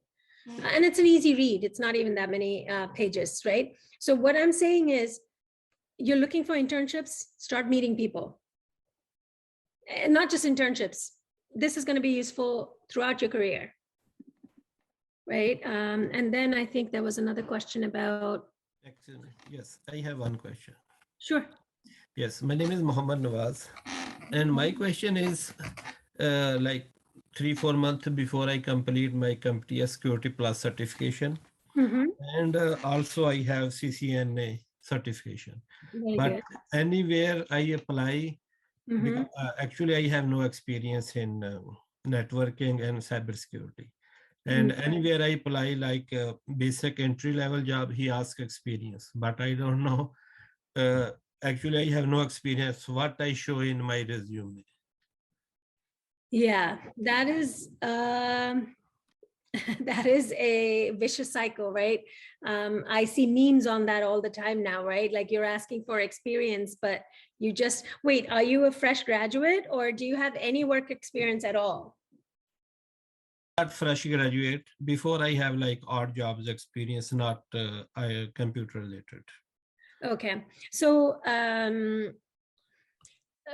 the thing is, try and target jobs that are technical, right? IT, right? It could be just like the foot in the door kind of jobs, but technical, right? And then try and like move laterally. But the thing is, to get in, you really need um, to know people that can actually help you, right? So how strong is your network? In networking is good. I know like basic about networking. No. I'm not talking about technical networking. I'm talking about the people in your network, right? Like, do you have a strong group of professionals that you know that you can actually reach out to? Do you know of your peer group that are already working? Do you? No, I don't know too much people. Okay. And are you based in the tri-state area? Yes. Okay. So the certifications that you have, do they have industry events that they host? Yes. Like recently, like 3-4 months before I complete this CompTIA Security Plus, and like No. So I'm saying try and attend gatherings that, uh, you said CompTIA, right? Like, I don't know if they have, they hold events, right? So what I'm saying is try and go to these meetups, right? That, like say, for example, I'm part of ISACA, right? If I have, or ISE Square, they host events on the regular to get all of the certified members together and have them talk to each other, right? So what I'm saying is, I cannot stress it enough. You need to know people, right? okay, yes, So fine. yeah, so get on LinkedIn, right? And I'm sorry, I didn't get your name. I know it's Mohammed, right? Yes, Muhammad was. Yes. Nawaz, okay. So basically, Mohammed, get on LinkedIn, right? Get on LinkedIn, figure out who you, like how many connections do you have on LinkedIn? Do you have a LinkedIn profile? Yes. Okay, how many connections do you have on LinkedIn? Maybe 10-15. That is not enough, right? Yeah. Yeah, you need to know people, right? So and it's fine, right? I mean, you're just starting out your career. So reach out to me. I'll try and introduce you to a few people that I know in my network, right? That may be looking for help. But again, the thing is, most of the time the internship is in the summer months, right? And it's not internship you're looking for. You're looking for employment opportunities, right? Have you registered with, are you looking at LinkedIn jobs? Are you looking at like all the other job sites out there? Yes, and any kind of job, like if any internship, any entry level jobs, any kind of. Yeah, but the thing is, you need to kind of build your people network. Okay, Yes. you need, and Mary is, giving you a lot of useful pointers, right? Do the workshops. They have chapters. ICS, is that one of the certifications you have? Is that the source of the certifications? I don't know, but a lot of these organizations that certify security professionals have associations, have chapters based on region. So you have to join those chapters, right? Like New York region, there's a chapter, right? And then start building a network of people around you that can actually help you navigate the space. it's not what you know, it's who you know, seriously. Yes, yes, I try. Thank you. You're welcome. And then you're in school now, right? Or no? No, Okay. So in school, do you have connections with your professors and things like that? And people? yes, yes, Okay. yes. So use them, right? Stay connected to them on LinkedIn, right? Yes, And so that's how you build your network. Connect to your professors, ask them for introduction. So when you meet somebody, ask them, hey, listen, I'm starting out in this space. Is there anybody that you can introduce me to? Right. And when you meet that second person, ask them when you leave, is there somebody you can introduce me to? So, it's easy to kind of build that network on LinkedIn, right? And Mary had a pointer. You need at least 500 connections on LinkedIn to get its algorithm to work for you. If you have 10 or 15, you're nowhere to be found. Okay? So that's your first thing. You have to start connecting with people, yes, yes. not computers. Yes, I understand. Yes, ma'am. And then your school networks, again, great pointers. Mary, are you a student or have you been working?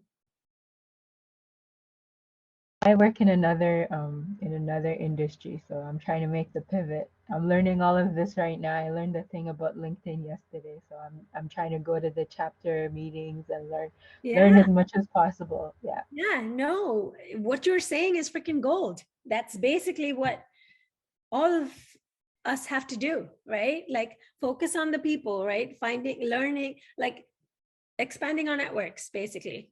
So yeah, what you're saying makes a lot of sense and it's on point. So thank you for sharing. And then I think there was another question about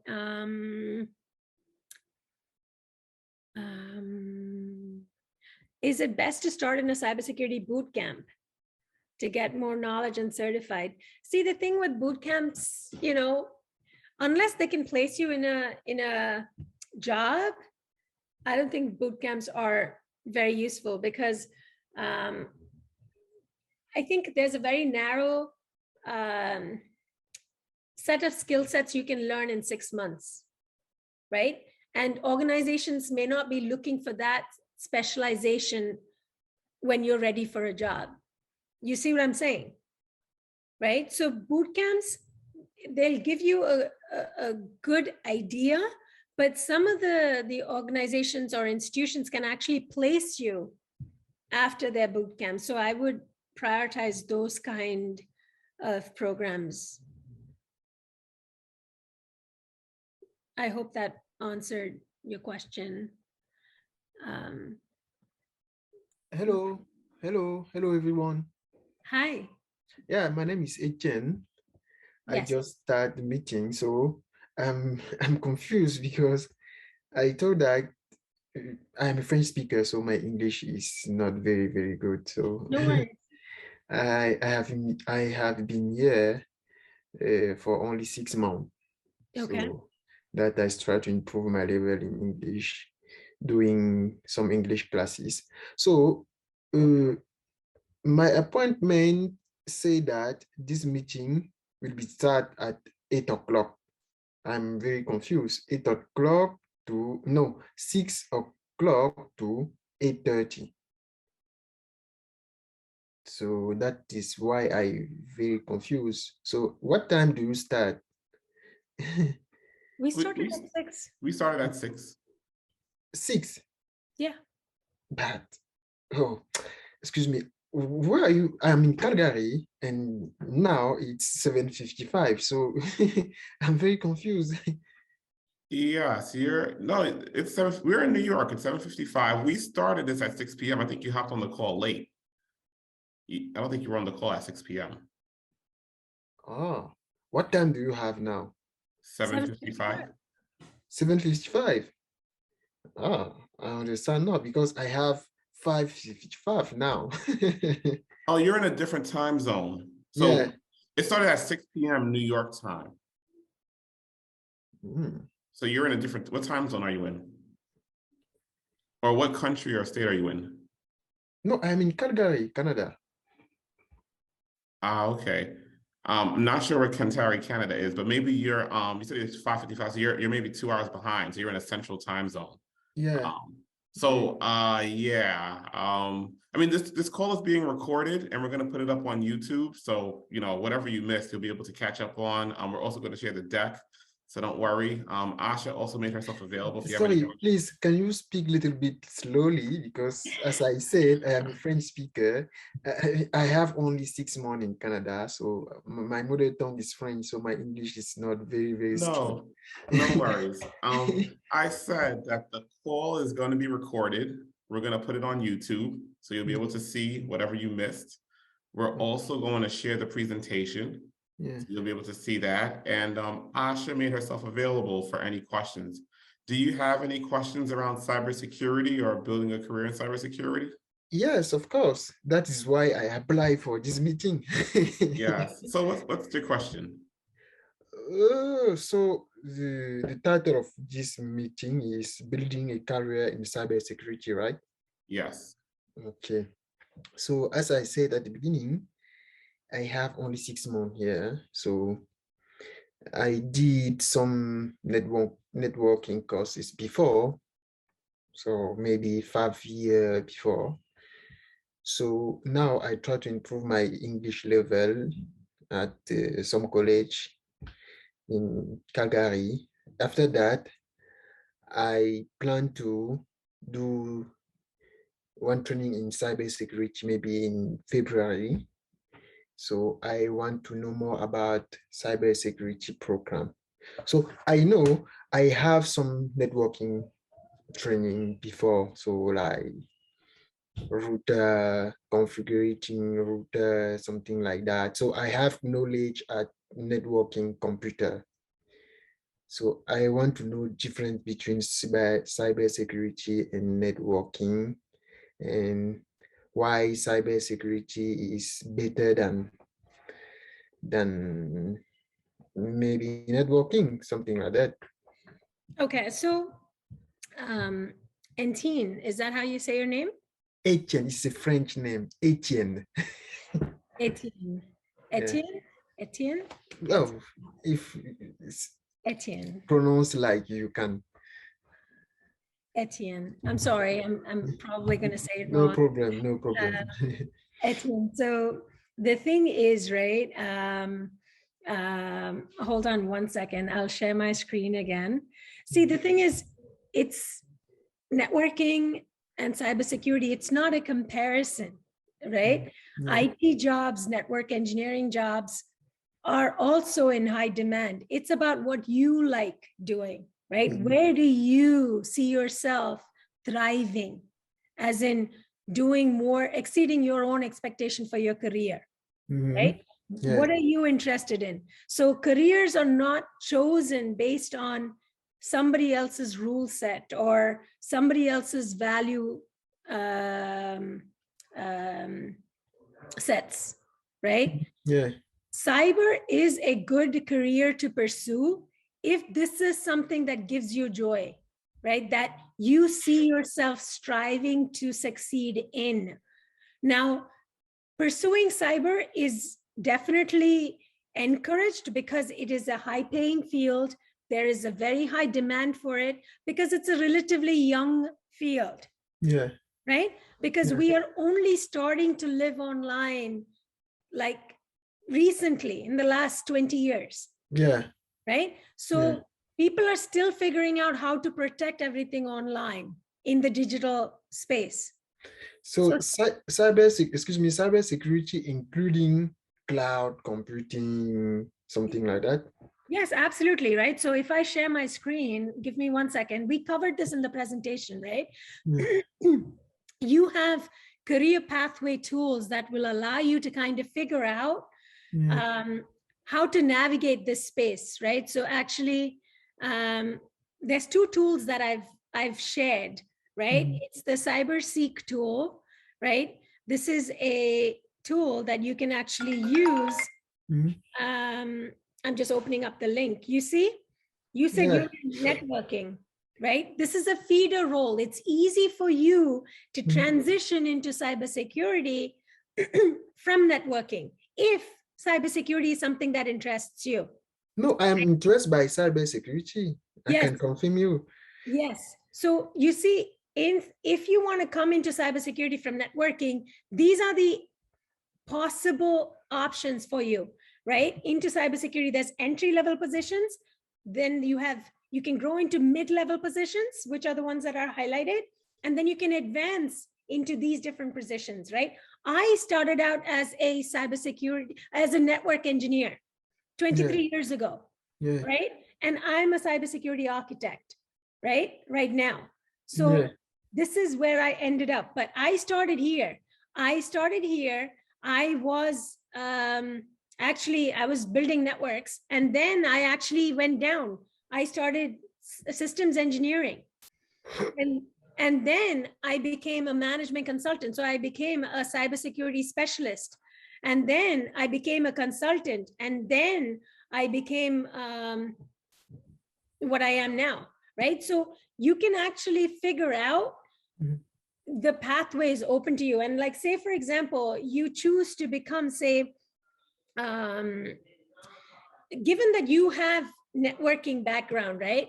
You can actually start looking at controls. Like you can actually audit security controls on networking gear, right? Because you can, do you know what a security control is? Security controllers, I understand little bit. Like access management, like making sure that communication channels are encrypted.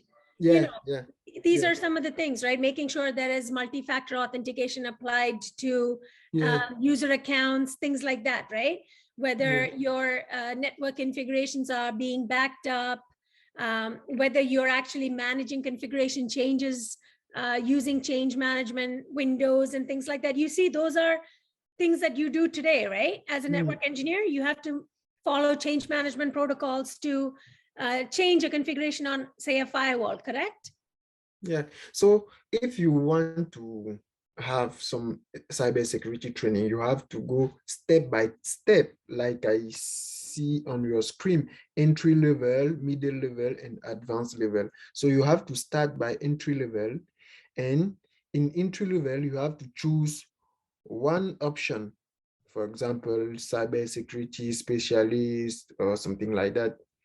So this is the thing, that each of these roles have skill sets, right? So you can actually skip the entry level and go into advanced level if you have the skill set that is required for that role. So say from network engineering, software development, systems engineering, you can actually go into cybersecurity engineering, provided you have these skill sets. You see what I'm saying? So there is another tool. This is just one of the tools. There's another tool, right? This is a different organization that allows for this, right? So say, for example, let me see, in IT, you are, I don't know if I see network engineer, but I see network operations specialist. Okay. So let's say this is where you are today, right? So from here, you can become a systems administrator. You can actually become technical support specialist, and then you can actually go into cyber defense, off ramps. Yeah, cyber defense. So say, for example, cyber defense analyst, you want to be that, you want to jump to there.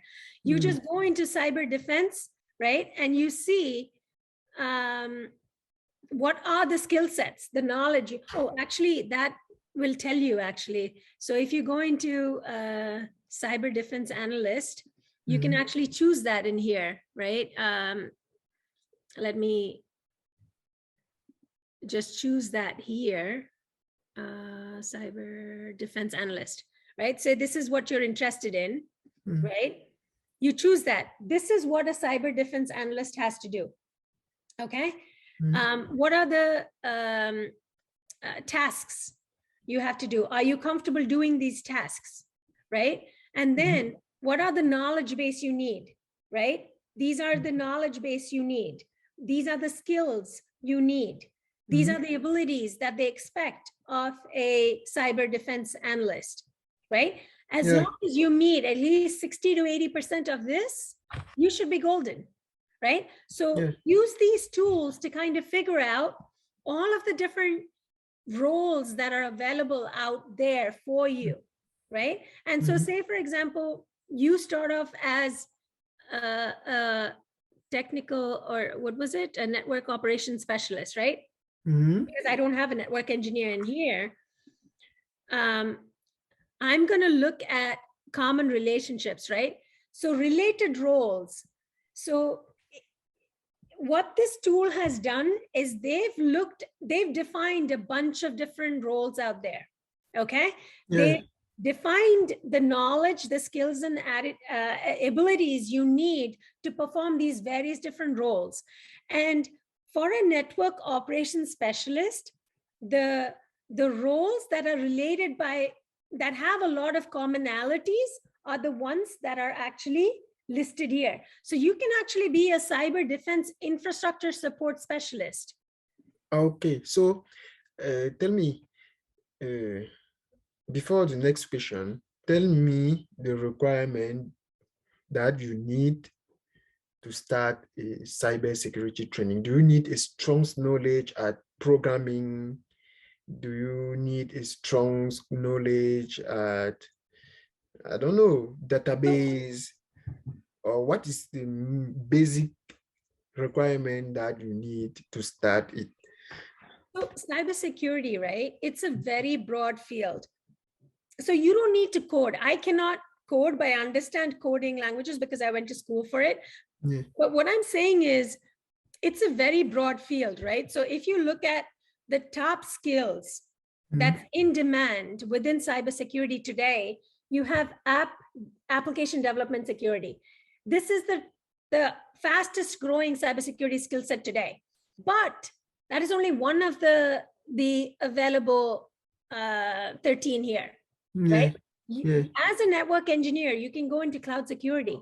You can go into risk management, which is not technical. I mean, you don't need to know to code for that, right? Cloud security or cloud, it's a part of cybersecurity? Yes, all of these is cybersecurity. Cloud security, risk management, threat intelligence, incident response, compliance and controls, data privacy, access management, security strategy and governance, protecting regulated data sets, all of this. Like if you look at, say, there is industry frameworks, right? That shows you all of the different cybersecurity capabilities.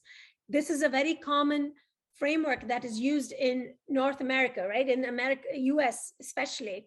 It's called the NIST cybersecurity framework. You see, all of the things that's listed in the categories are security domains. Identity and access management, access control in itself is a specialized field, right?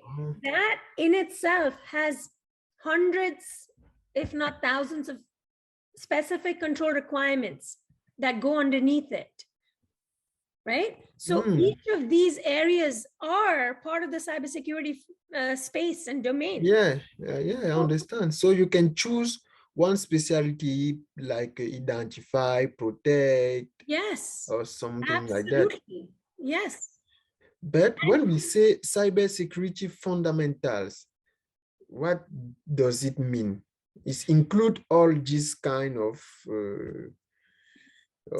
thing, or is a specific kind are you of talking about cybersecurity fundamentals as what we intended to cover in this session, or cybersecurity fundamentals as part of a course that you're going to take? Okay. What do you mean?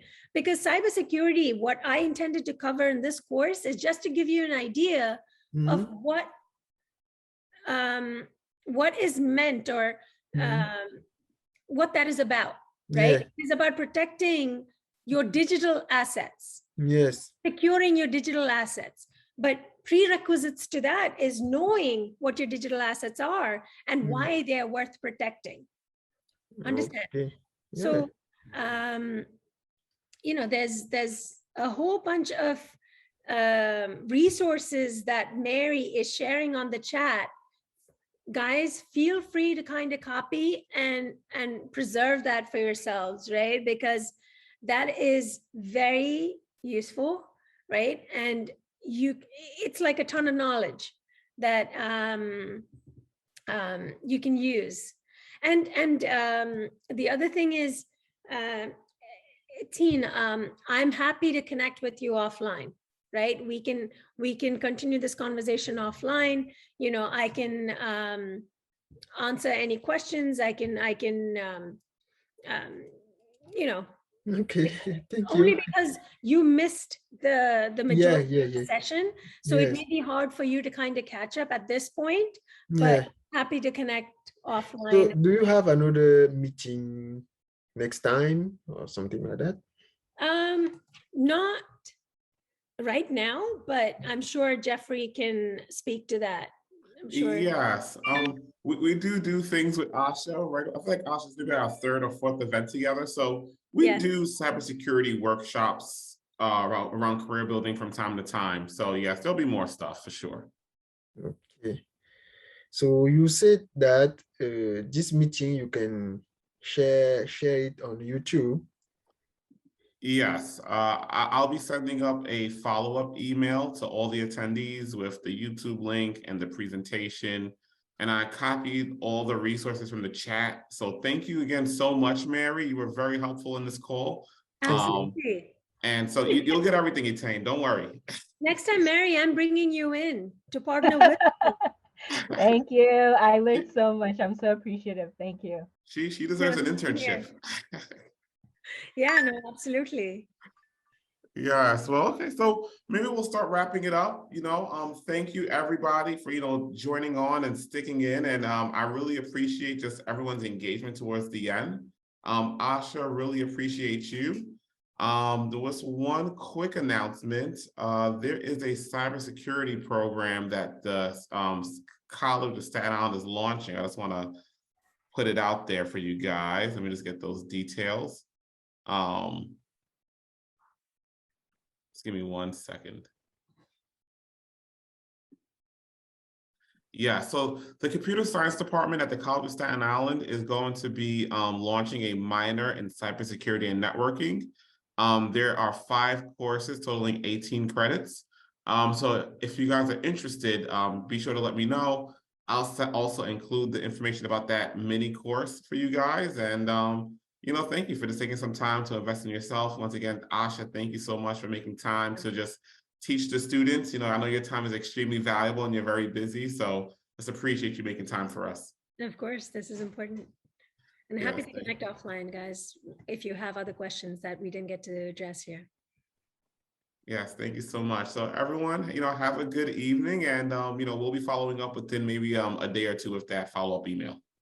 Thank you, Jeffrey. Thank you so much for having me. This was, I felt it's very fulfilling when you see the level of engagement as we saw here. Yes, so I joined the meeting at the end. It's okay. We can connect offline and I'll bring you up to speed. Okay. How do I do to connect offline? LinkedIn is good. And then we can schedule, sometime. Okay. Yeah, I'll share Asha's LinkedIn in that follow-up email. So no worries, guys. Okay. Thank you, Jeffrey. Yes, thank Thank you. you, All guys. right. Bye, y'all. Thank you, Mary. Of course. Have a good night, everybody. Good night. Yeah.